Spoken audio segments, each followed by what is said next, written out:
Hi, Girlinos. This is going to be my updated tour schedule. I'm on tour. Come see me live. June 20th through 21st, I'm in Denver, Colorado. June 26th to the 28th, I'm in Buffalo, New York. July 25th to the 26th, I'm in Nashville, Tennessee. August 29th to the 31st, I'm in Seattle, Washington. And November 14th and 15th, I'm in Richmond, Virginia. Tickets available now on my punch-up link on my bio on my Instagram and TikTok. If I was a girl, I'd run the city, kissing boys in the street, hiking up my mini. Back in high school, would have been the girl to beat. Football player's number on my cheek, cheating on him with his best friend Pete. Small town moms calling me fast, but I rode him slow in the backseat. It would have been a blast, feeling girly and Shirley. You know all of this is made up, cause I'm just a gay guy who's a little high, feeling a little girly, feeling a little girly.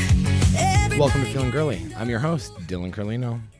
Welcome to Feelin Girlie. Oh, I just got my new tattoos. I keep forgetting that it's there. Hi, welcome to Feelin Girlie, to my tier 1, tier 2 girls. I really appreciate you being here. I'm Dylan Carlino. I'm here with my amazing producers, Ariel and Josh. How are we doing today? Great. The classic Ariel response, and Josh is going to be more mindful about how loud he's being, because I keep getting all these messages being like, Josh is too loud. He's already squirming to scream. I'm not. You know what? They've ruined the fun for everybody. You know what? You guys think I'm too loud? How about I don't talk the entire time? No, but Josh, we need you to talk. No, it's fine. I don't even want to be here. No, he does. I love it here. Oh my God. He's actually being more mindful about that in real life too. Like in the car the other day, he started talking. He was like, "Oh, why am I yelling?" I was like, "Yeah, I don't know." I have tinnitus. Oh. So I get loud. Is that when you hear ringing in your ears? Yeah. I literally would myself if that was me. I'm not even joking.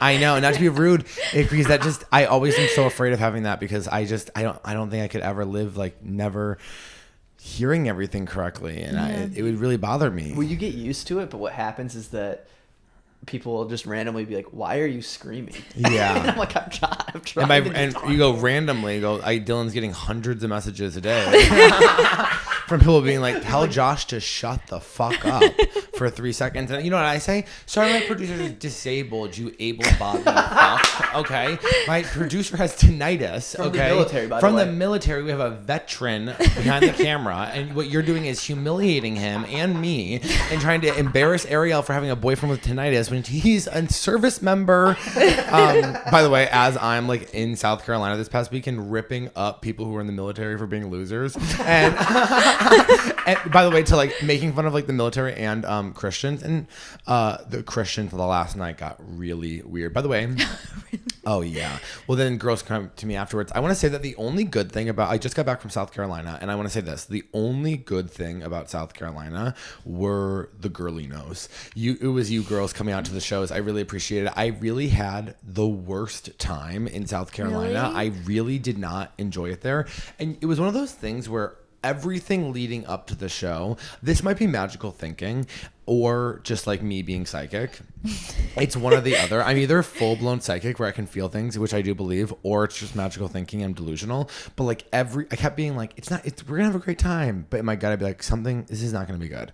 And every step of the way, I like bought my plane ticket. It was like insanely expensive in a way that's like, it should not be this expensive to go to South Carolina. It was like $900. With that being said, I did get connecting flights, because by the way, Austin has nothing but connecting flights, so you cannot go anywhere other than New York and LA without getting a connecting flight, and which is an absolute nightmare.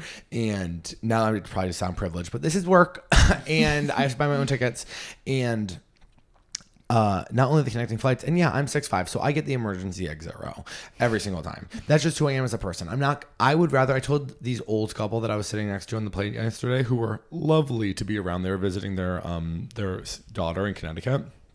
And I was like, I'm actually from the Northeast. And we had a nice little chat, and they were commenting on my new tattoo that I got. I got a deer for being from Massachusetts, and they were like, That's like not what I think of when I think of Massachusetts. Yeah, well, because I'm from Western Massachusetts, and people don't get that. And this is about my family. Okay, I actually was getting it laughing, being my dad's gonna make fun of me so bad because my entire life my dad was just begging me to go hunting with him, and I was just like playing with dolls inside, being like, no. Yeah. He probably is like, oh, my son's gay, and he won't even go hunting with me, and now I'm getting like deer tattoo. My brother's gonna like rip me up for this, but I was sitting in the emergency exit row next to this old couple, and I was telling him, he was like, I don't have any tattoos, and he was like 70, and I was like, you should get some. Just trying to get like old people. I was like, who cares now? You're in your 70s. What if you got like a sleeve? He was like, do you think so? And he had those like crystal blue eyes that look so scary on old people. You know what I mean? You know, you're talking to an old person, he had because that's the one thing about people. Girls love to be like that. Be like, the one thing about you that doesn't change is your eyes. It's like, yeah, bitch, we know. But he had like such blue eyes that I was like, are you blind? And what was I saying? I was sitting in the emergency exit row, and I was asking them like, oh, you know, do you guys always sit in the emergency exit row? And he was like, oh, we always try to. I was like, oh, me too. I was like, I actually would rather die than be in the emergency exit row. And they really laughed at that. They're like, that's crazy to say. And then his wife was like, she goes, can I tell you something? I don't even care about the extra room, like leg room. And I go, shut your mouth. There are people who would kill for this seat. Okay, you cannot be like that. I was talking to the whole crew because I love being on the emergency exit row. Yeah, so I get the emergency exit row. And I think I should get it. You know, a girl at the airplane, at the flight told me recently, she goes, you know, I think people who are 6'5" should get it for free. And I go, I agree. But they make us pay for it. And I'm not going to sit in the back. I'm not going to sit in the back of the plane and have my legs banging into somebody. It's a nightmare. Also, I have a question. Why do the shortest guys, because I sat in the emergency exit row, and this guy, he is, I would say 5'6". Now this happened to me twice in the last month, where someone who's 5'6", and like if you're 5'6", like, okay, your life sucks, I get it, you're a man, and you're 5'6", and all they ever do is cry about it, and I'm so sick of it. It's like, guys, what? Being tall is not that great. So he feels the need because he's 5'6". My legs are like this. If you're just listening to this, you really should be watching it because you don't get the visual effect, and I make no money. And so here, so if you're not watching it, here's this. This is how he's sitting. I'm sitting normal like this. I just need the extra leg room to go like this. Ready? 5'6" guys. Why is he sitting like this on the plane? I go, your legs literally aren't even long enough to do that, and you're still invading my space. That's how all guys sit. Oh, not me. You know, the other tall guys were considerate because we actually have to be, because we're like, oh, we know that our body are our problem. True. We know on the flight that nobody wants to be near us because we're so tall. So we sit in the emergency exit row. This guy's 5'6". Boom. I go, okay, I know your cock is not big enough that it needs to be that wide. That's how they sit in the middle row too, which is crazy. It was a guy in the middle row. Yep, That's exactly. a great answer, Ariel. Absolutely. It was a guy in the middle row, because people in the middle row are some of the dumbest people you'll ever meet in your entire life. And I don't know how anybody winds up in the middle row. I would love to study people who sit in the middle row on flights to go like, are you stupid or poor? I mean, which one is it? Because I've been both, and I've never found myself in the middle row. With that being said, just to do a little plane talk, which is like, I guess everyone's gonna be like, wow, he's really out of touch, he's just talking about planes. Well, this is my new life, okay, girls? And I'm so happy to be here with you on this gorgeous Thursday. So I have a couple tricks. Have I told you guys what the games I play on the emergency exit row? Mm-mm. So it's a great icebreaker. So because they always come over and they do the whole, like, we need a verbal yes from every single person that they're willing to help, blah, blah, blah. And so they go over and they go, please say yes, please say. The other thing is people sit there and they like are on their phones, and then just like, don't make the flight attendant be like, that is so annoying that you can't just look up while they're talking to you. It's so rude. And so they do that. And then whenever the flight attendant walks away, I look at the person next to me and I go, psych, being like unwilling to help, and they always laugh. It's so fun to do. And then I did it to this one guy. He's like, yeah, my girlfriend. I was like, anyways, don't be like, I have a girlfriend on the flight. It's like, I get it. I was just trying to be fun, you know. Don't tell me about, oh, I have a girlfriend. Okay, great. I'm a single gay man. Does that help? Sorry, I've been getting so annoyed on the flights recently. People have been really pissing me off. But I did have two incredible flight attendants yesterday. They did the verbal yes or whatever, and they're like, so you're all willing to help? You're all willing to help? And I was like, yeah. And then the guy looked at me and he was like, amazing. Thank you guys so much. Touched my shoulder. He goes, if I was a girl.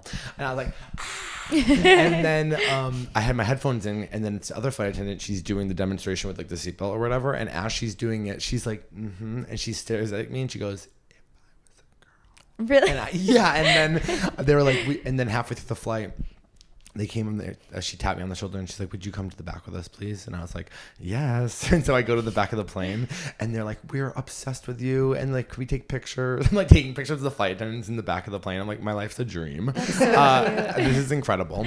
But I knew that the whole South Carolina trip was going to be a nightmare, starting with how much that ticket cost. And then the day before they were like, oh, have you booked your hotel? And I was like, oh no, normally the club books it. They're like, oh no, this is a buyout. I was like, okay, you guys have to start telling me when it's a buyout so I can start doing it. So they're like, all right, well, this is where the club recommends. And it was the Starlight Motor Inn. And I thought, well, that can't be good. I've never looked and been like, oh, a Motor Inn. Oh, great. That sounds like a place I would love to stay for a couple of days. It actually wasn't bad. It was kind of cute. They just renovated it. So it's like whatever. And it was like a 2-second walk to the club, which is like great. And so first off, I get there. It is downpouring, horrific storms. I mean, really bad storms. And I get in. The girl goes, you can't order an Uber. I go, where do you get Uber? She goes, it's just taxis here. I go, okay. So they put me in this huge van and she goes, where are you going? I go, the Starlight Motor Inn. And she goes, that's a dangerous part of town. And part of me was just kind of like, whatever. Like, I don't need to hear your like dangerous part of town stuff. Like anyone from like a smaller area, God forbid there's one bad street, they're like, it's dangerous. And usually what they mean by that is like, that's where black people are. And it's like, that's all they ever mean is that like, oh, that's where black people live. You know what I mean? It's like, okay, just bring me there. I'm sure it's fine. Like I'm 6'5". It's like I did get there and there was security walking around with guns. And I thought, oh, that's different for a motel. But I did get off the flight and this girl stopped me and she was like, me and all my friends on a bachelorette trip. We'd love to take a huge picture with you. Will you wait with us? And I was like, sure. And so in the middle of the airport, I'm taking a picture with like 8 girls in the middle of them being like, have fun on your bachelorette trip. They're like, what are you doing here? I'm like, I have shows. And they're like, oh, I wish we could come. I was like, well, it's not sold out. So you're more than welcome to come. But then I got to the Starlight. They're like, this is the beginning of we're them gentrifying this neighborhood. I go, okay, well, you shouldn't be so proud of that, number one. Number two, there is nothing around. There is literally the motel and the comedy club and nothing else. There's not even a coffee shop. I tried to walk to get coffee. The closest one was like 5 miles away. So then I'm door dashing food and coffee every single day, spending hundreds of dollars that I don't have or do, but don't want to spend. And it was just a nightmare. But by the end of the trip, my hotel room, they don't clean your room every single day. It was like literally filled with so much like door-dashed pizza boxes that I literally looked like I had like a problem. Like I'm surprised I even fit through the door when I left. Like genuinely, I like left the tip. I was like, not cute, not a cute look to be like this. And so it was an absolute nightmare. I would say I went downtown one day. Also, if you're in South Carolina, like if you came to the show, like I said this at the show, it's like you guys were lovely people, good looking, fun people who came to my show. But oh my God, every single person I talked to down there was maybe one of the dumbest people I've ever met in my entire life. You're like, hey, how are you? They're like, huh? Like literally the city of mouth breathers. And I went down to like the wellness center on campus to like work out one day because they had like day passes and they had a steam room and sauna. I worked out and then I went to the steam room and then I like opened up the sauna and there's just like 2 guys sitting in there and like the sauna's off. I go, you guys are just and I walked You're just hanging out. Yeah, I walked in. I go, the sauna's off, and they were like, huh? And then we had to turn it on. It was a whole thing. Whatever. It was so annoying. And then the shows were fine. Thursday sold like 22 tickets, so it was like super light, but everyone was good. But it was just whatever. It was nice meeting everybody, and there were some really cool girls and gay guys that came out. But like, just weird part of town. Anytime, it was also North Charleston. I went down to Park Circle. I got this. It wasn't awful, but it was just like, I would never live there, nor would I vacation there. And then to top it off, yesterday morning, I don't know why I do this to myself. I get a fucking 8 a.m. flight. Why? Why am I getting an 8 a.m. flight? So I can come back, and then I end up sleeping at home. I'm like, I get home by 1:30 in the afternoon. Great. Then I slept until 8, and then like went out to dinner, whatever. So I was like, I need to just like figure out what works for me. traveling wise. Is this like so boring, by the way? Is everyone gonna be like, No, this I don't think sucks? so. Okay. Did you go on Grindr interesting. at all when you were out there? Yeah, I got tricked on Grindr. As per usual, this masked guy was coming over. He came by. He was like older. He was like, I'm super masculine. He like sent me a voice memo because like whenever the masculine guys are saying they're like bi and masculine, I make them send me voice memos because it's like, if you're gonna come to my apartment or my motel room, my motor inn, and you're gonna say that you're like bisexual masculine, if you're gonna play that role, I'm gonna need to hear that voice. Because if you're saying you're bisexual masculine and you sound like me, I'll just find a gay guy to fuck. I don't need I'd rather do that. I'd rather hook up with a guy who sounds like me, who's actually gay and he doesn't have all the weird repressed stuff. If you're promoting yourself as basically straight, which this guy was, I go, great, you better sound it. You better sound it, and then you better look like it, right? He shows up to my motel room, kind of sounds like straight, face clearly a lot of work done on the face in a way that says like, I'm gay, like so much Botox filler and like lip injections that I was like, if you have a girlfriend or a wife, she must know that you are secretly gay, because your face walking around, no one would think you're straight. He looked like Joan Rivers. Whatever. So I just jerked off with him and then he left. And I was just like, it's hard to kick them out when they're already in the motel room, okay? Yeah. You do that. You invite some random guy who says he's masculine over and he gets there and you have to say, like, actually, I'm not into this. He just drove 6 miles to be here, okay? Anyways, Josh, to top it all off, I'm like, okay, let's do this flight. I get an Uber. And he's driving me to the airport. It's this guy, he seems normal. He's like, what do you do? I'm like, oh, whatever, comedy. He's telling me all about how he lived in Charleston his whole life. He goes, oh, you do comedy? I go, yeah. He goes, can I tell you an observation I've made? I go, sure. He goes, and I'm not racist. I go, oh, what's this gonna be? What's this gonna be? He goes, the blacks. One, that is not how we say that. Immediately, right when he said the blacks, I was like, oh no. Like, what is the next thing that's going to come out of your mouth? You know what I mean? Like, what an inappropriate... To start it off with, and I'm not racist, I go, oh no, we're in South Carolina. Like, where is this going? And the blacks, they don't really get jokes, do they? And I was, by the way, hadn't had coffee yet. I was like, just woken up. I had eaten Domino's at 3 o'clock in the morning. So my face is puffed out. My brain is basically melted from eating the most disgusting food I've ever had in my entire life. And he goes, the blacks don't get jokes. And I was like, I go, wait. I go, okay, no. And then I'm like, also, you're driving me to the airport. It's like, now you're putting me in this uncomfortable position to like have to now defend black people at 8 o'clock in the morning before I've had coffee, which is our job, okay? That's my job as a white person, and I did it, okay? Because I was like, well, this is one of those things that's like, you can't let slide. And so I'm obviously not going to be like, actually, sure, that is racist, because I didn't think he would get that, and I kind of wanted to hurt his feelings for saying it. And so I said, no, let me explain to you what I think is happening with you, which is black people don't fake laugh. I go, that's the difference. Your white friends are very polite, so when you make bad jokes and they don't actually think it's funny, they're going to fake laugh to not make you feel bad for making bad jokes. Black people don't really care about how you feel, so when they don't fake laugh. And so they only laugh if they really find it funny. So what you're doing is just not saying funny things. Which I thought was a very good way to say, like, which, by the way, is true. Black people will never fake laugh at you, which is like, so that's why, you know, if you're killing in a black room, you're really funny.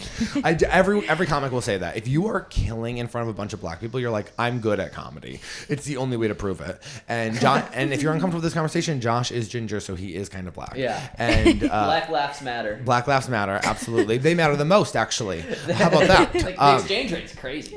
Yeah. If there's a group of like white people in a club, and then there's four like a table of black people, 4 black people, yeah, and they're laughing, I go, I don't even care about these whiteys.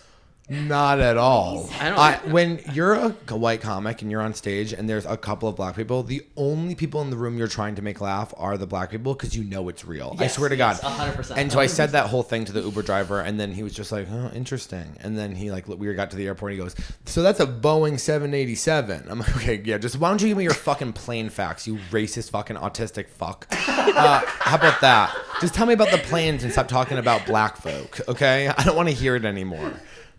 So yeah, that's what I had an awful time in South Carolina. I will say what was kind of interesting.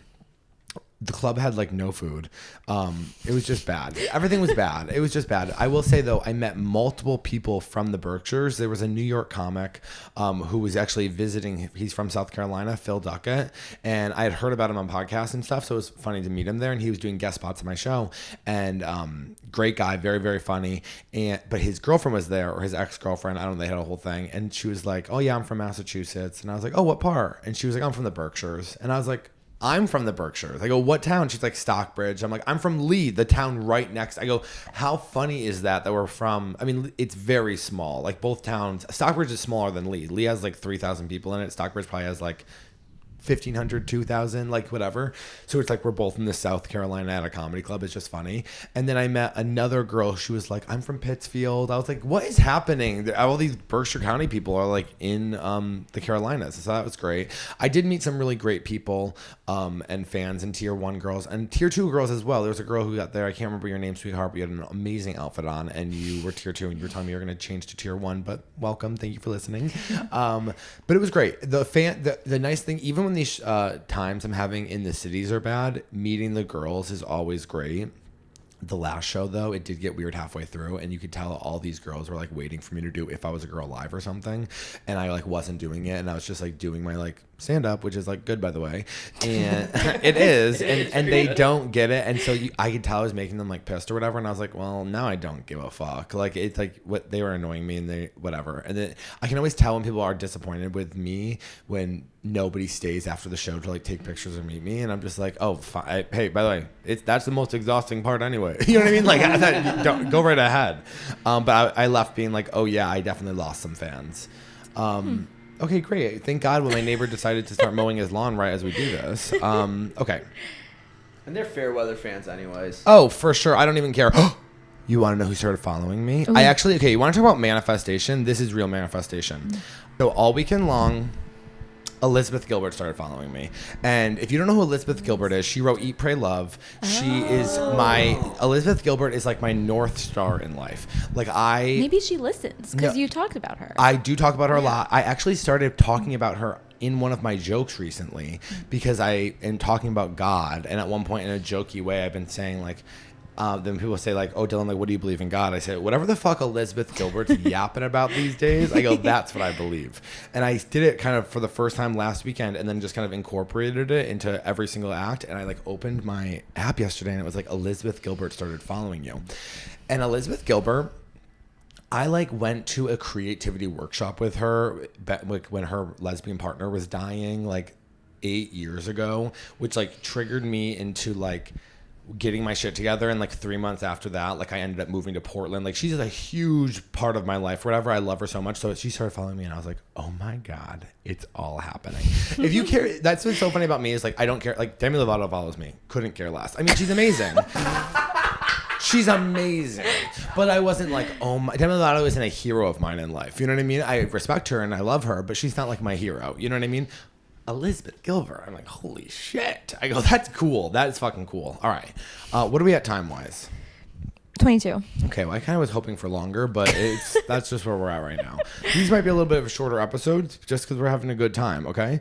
Also, all of a sudden, the Feelin Girlie email is getting so many weird spam emails. And I'm like, are you bitches entering in the Feelin Girlie? You're annoying me, by the way. All of a sudden, it's like, Brooklyn sales help requested. I'm like, what is this? I go, I just opened this email account. Okay.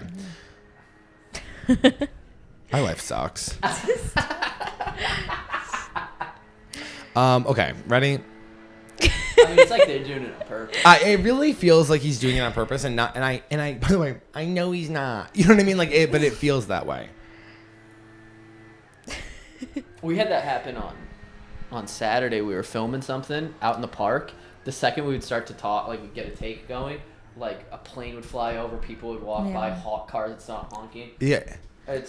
You just have to deal with it. We're just going to deal with it, and who cares? We're just going to jump into the first email. Is anything making you feel girly this week? I don't know. Not really. I don't feel very girly today. 'Cause Really? I'm wearing this like oversized Baggy outfit. stuff. You look great, though. You look gorgeous. Thank you. Absolutely. Yeah. I think you look great. Nothing's making you feel girly. Do you feel girly when you're painting? Did I ask you this last week? I think you did. Like, yeah, I guess it depends when I'm painting. I felt girly when we were filming because I was like dressed as like a medieval maiden. Yeah, that was So that was, yeah. So that Would was. like to be in more of those, but Josh never asks me. But come and do it. The last time You're always out of town. You complained about the bugs the whole time. well, It was 5 hours of Dylan on set, which we appreciate you so much for coming to doing it. Being like 350K views on Instagram. we appreciate Dylan so much for doing it. The amount of there's flies near me. It's something like. But also, here's what my friends don't understand is that like I show up, but I'm also playing a character on set. You know what I mean? I'm playing the starlet who's like couldn't be more inconvenienced. I mean, someone said to me the other day, they're like, Dylan, you're the only person I knew who's been acting like he's famous for years. I was like I had like 7,000 followers, and I was like, I cannot believe we're in these conditions right now. I remember you. I mean, I remember you even like 2 years ago when I first met you talking about how like. You're like, I'm gonna be one of the most famous people that you've ever met. You'd say it to me when I just like a month after me meeting you. You mentioned it, and I went, I think I believe it. To say it with that much conviction. Well, you know what? I really think you have to manifest yourself into thinking that, and I also think so many comedians walking around being like, I don't even want to be famous. I go, then quit.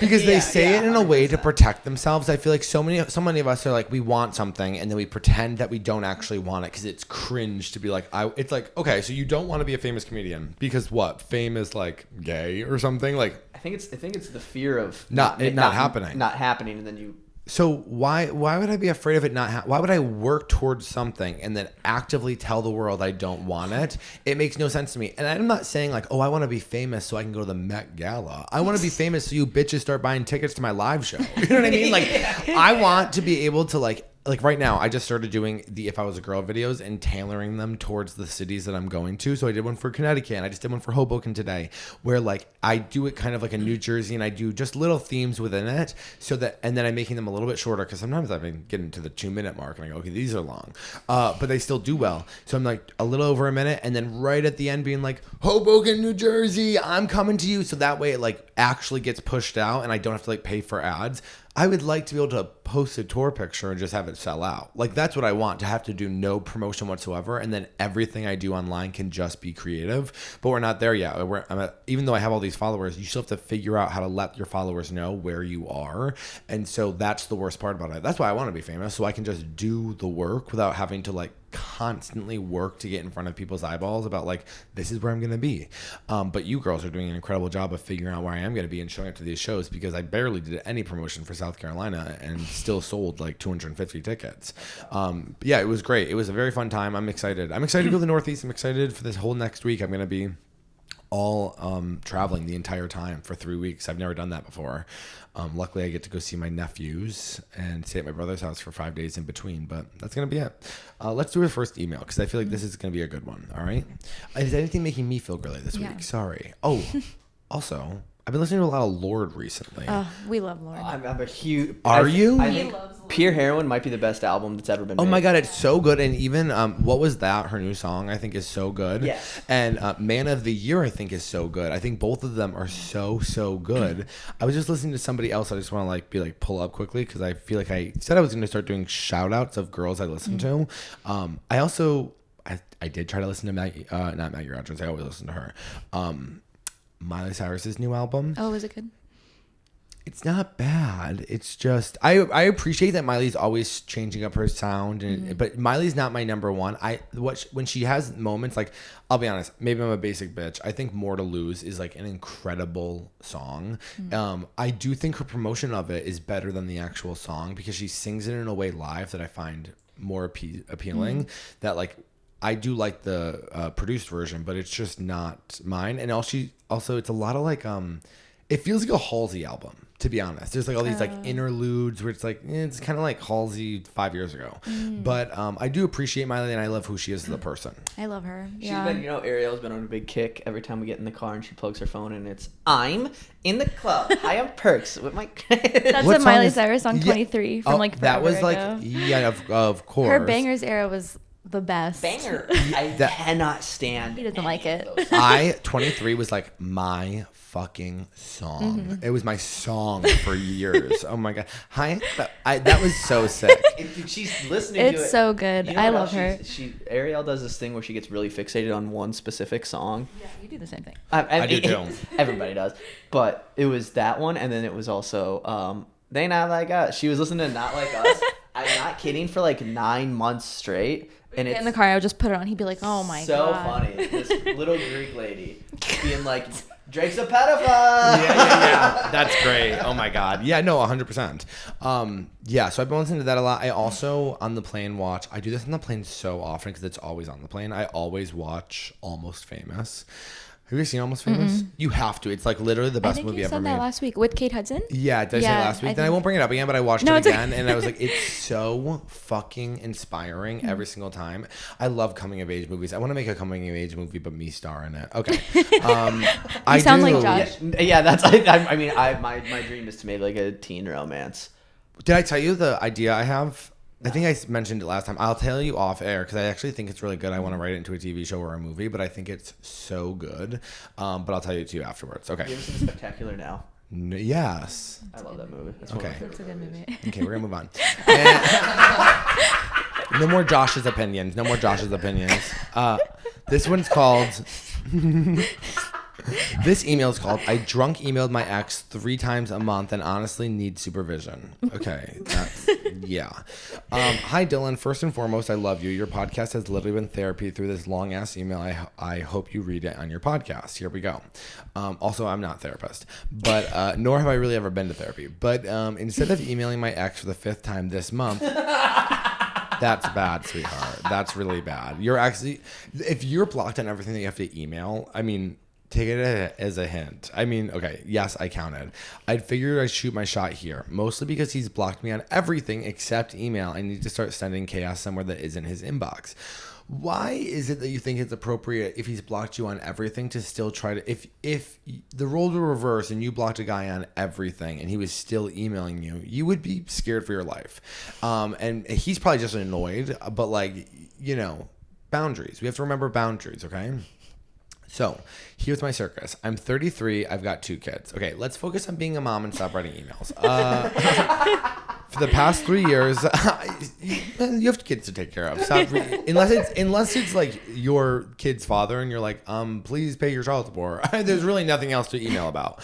I was in a relationship with a 24-year-old. When I started as a hookup, turned into a full-on let's raise your kids and talk about marriage while folding laundry kind of situation.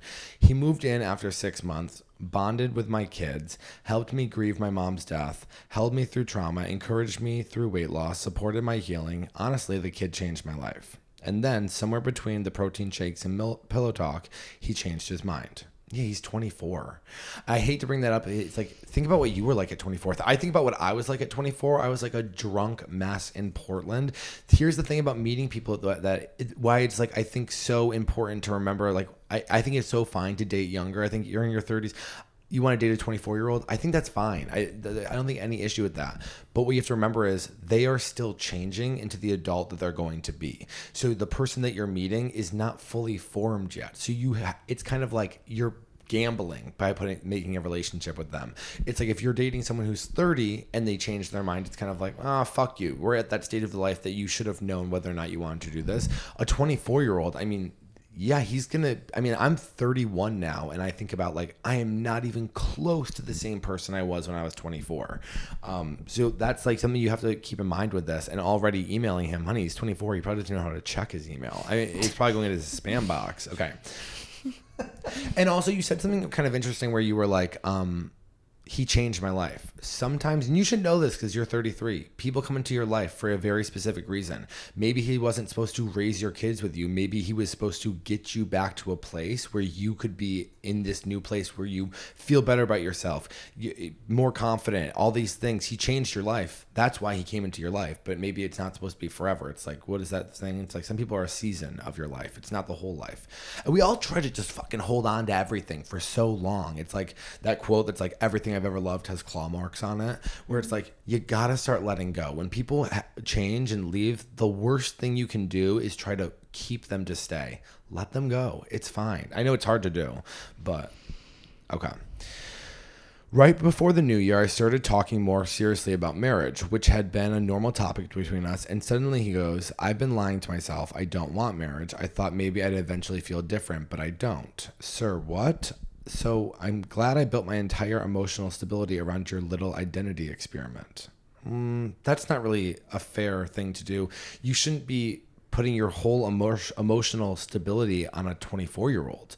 I'm not trying to come down on you for this, but like that's not smart to do. Like, he's a 24-year-old kid and you're putting your entire emotion. That's a lot to put onto one other person. You should be doing it for yourself and your children, but you shouldn't be doing it. I mean, it's not his little identity experiment. He's 24. That's what your early 20s is an experiment of who you are. After that, it was like the floor cracked. I was stressed, worked life, gained back 20 pounds, lost all confidence that I rebuild. I'd cry in the mirror, vent to him, tell him I felt disgusting and broken, and his response, if you really wanted to change, you would. I wanted to throw an Aldi card at him. Yes, Aldi, not Whole Foods. I can't afford to cry in bougie places right now. That's fine. I love Aldi. Aldi actually is the best. We shop at Aldi in this house, and I have 600,000 followers on Instagram, okay? And you'll see my fat ass at Aldi all the time, okay? Because they have the best queso. There's this one queso at Aldi that's like black. You can't think of the name of it. It is the best queso I've ever had in my entire life. What were you going to say? You like Aldi's? I love Aldi. All these nuts in your face. Come on, kick him out. Okay. He didn't. He hated that. That's his classic joke. Sorry. Yeah, it's bad. Eventually, I told. Okay, guys, I get what you're saying when you say Josh is loud. Eventually, I told him I didn't feel safe anymore, emotionally or mentally. That he was checked out. He told me the spark was gone, that me not being strong enough anymore was affecting him. Then he packed his stuff and left. No goodbye, no follow-up, just dipped. Since then, he hasn't reached out once. Total silence. Last time I saw him, he looked at me like I was a stranger who keyed his car. Like I was the villain in the story. Like I didn't do anything to love him through everything. Oh, and when I gave him back his last few things, he casually mentioned he'd been thinking about pursuing someone else while we were still together. I said I deserved better and needed to heal without him. Like I was supposed to applaud his self-awareness while holding my kid's broken heart. You're putting a lot on this 24-year-old. And I understand that you're going through a breakup and it hurts, but you're putting already so what? You only did all of those things. You only changed your life for a guy. You only built yourself up and started working out and doing. I understand being in a rut and other people helping you, but it sounds like you're like, well, I did it for him and with him, and without him, I'm just going to go back to all my old ways. It's like, well, why can't it just be for you?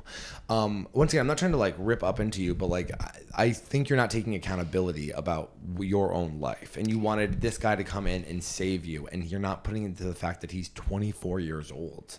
I mean, have you met a 24-year-old these days? They are like, they're all iPad babies. You basically were dating an iPad baby. Of course he got along with your kids. They're iPad babies too. You know what I mean? They probably were talking about how much they both loved Miss Rachel growing up. I mean, you gotta wake up. My 5-year-old son, with his tiny voice and absolutely no emotional awareness, will just say things like, today would be better if Julian was here. Yeah, because they liked your boyfriend. You're all even with the tiny voice, and I think you're really trying to victimize yourself in this situation. It seems like you met a nice kid that you dated, but the thing about 24-year-olds, they change their minds and that's what you're supposed to do at 24. Like he's asking for a snack. No sadness, just vibes. And every time he says it, my 14-year-old daughter, who loved this man and like a second dad, starts sobbing. Like full body, can't breathe, crying. And then I have to pretend I'm totally fine and not on the verge of breaking apart like papers on a milkshake. And through all of this, I've sent him multiple emails, 3 times a month. Usually after 2 glasses of wine and some questionable Spotify choices. Oh, I've been there before. When you start listening to Smoke Signals when you're blackout drunk with Phoebe Bridgers, you're like, uh-oh. Sometimes I write these long, poetic, self-aware letters about growth. Sometimes I'm just like, why are you the way you are? He never responds, not even a K, just radio silence like I was a fever dream. And yes, I've tried to date, slept with 2 guys, dated one, friend zoned them all immediately. I hated every second of it because, surprise, I'm still hopelessly in love with someone who probably has a folder in his Gmail titled Unhinged from my name. So Dylan, help me. Help me stop emailing a man who's pretending I don't exist. Help me stop playing Sad Girl Olympics in my kitchen at midnight while whispering I didn't even make sense that he liked kale so much. Oh, help me understand how someone can go from family to stranger overnight and leave me trying to glue myself back together while parenting 2 kids with grief of their own. If you ever do an episode on women who accidentally gave wife energy to gym bros in their quarter life crisis, I'll be the first one listening, crying. Possibly in the bath with an email draft open and unsent for now. Okay, well, you're very pretty. Oh, he's hot. Wait. Side note, he didn't like Trump. He liked Trump. I didn't care for Trump until now. Oh, sorry. You sent 2 different photos. I'm like, is this the same guy?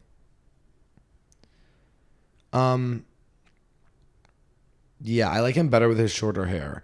Yeah, he's hot.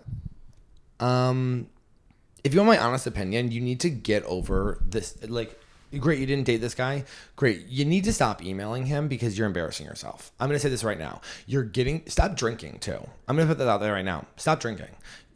And it's especially if you're always doing this stuff when you're drinking, you are victimizing yourself to be in this situation. Honey, you have young kids to raise. And like, I'm not saying that you shouldn't be dating or meeting somebody, but you're like making poor decisions when it comes to who you're bringing into your life. Maybe it was way too early for you to bring a 24-year-old around your kids after 6 months.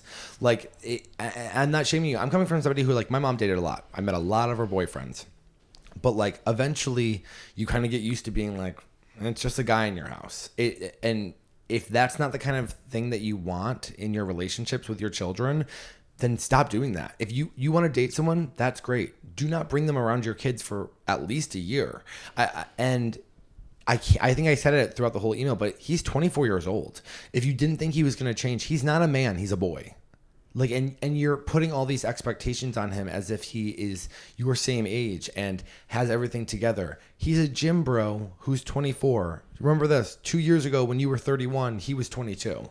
Think about like where he actually is in his life. He was never going to stick around. It's very hard to get 24-year-olds to commit to anything, especially like thinking about it this way. All of a sudden, he has a 14-year-old stepdaughter and a 5-year-old stepson at 24. That's a lot. And maybe in the beginning, he was like, oh, I can do this. This is going to be good. Of course, he got along with your kids. He's a kid. You have to get over this. And I don't want to be coming down on you saying that, like, you can't date younger. Date younger. I think that's fine. Have fun with it. He's hot. Get fucked by hot guys. But, like, separating family and dating is a huge thing that you should start to consider, because bringing men around your kids, to be completely honest, like, not to put it out there like this or saying that, but like, I feel like if I had a 13-year-old daughter, like, I wouldn't be bringing a random man around her regardless. You know, they always say that when a man moves into the house recently, like, girls start getting abused a lot sooner. I learned that from guys we fucked. But I just don't think that's like that appropriate. But, and I'm not trying to sit here and saying you're a bad mom. I'm not saying that at all. But like, you have bigger priorities to raise than getting drunk and emailing a 24-year-old who's not responding. I'm saying this because, like, you are embarrassing yourself. Is this me? I might be mean to say, but I'm saying this to you because you need to wake up.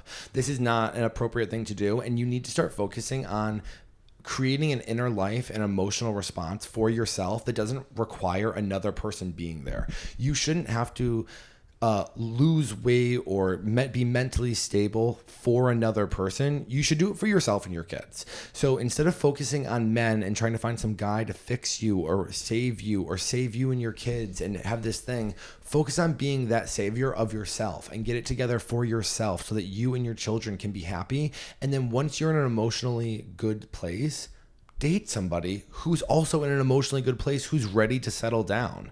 It might take a little bit longer. It might be easier to date somebody off the apps like right now and have a good time, but that doesn't mean it's going to work long term. Other than that, I think you're doing a great job. I mean, I know that grief is really, really hard, and I'm not going to put that, it's the deed's already done. You know what I mean? You already made the choices that you made. All you can do now is make better choices next time. Right? Yeah.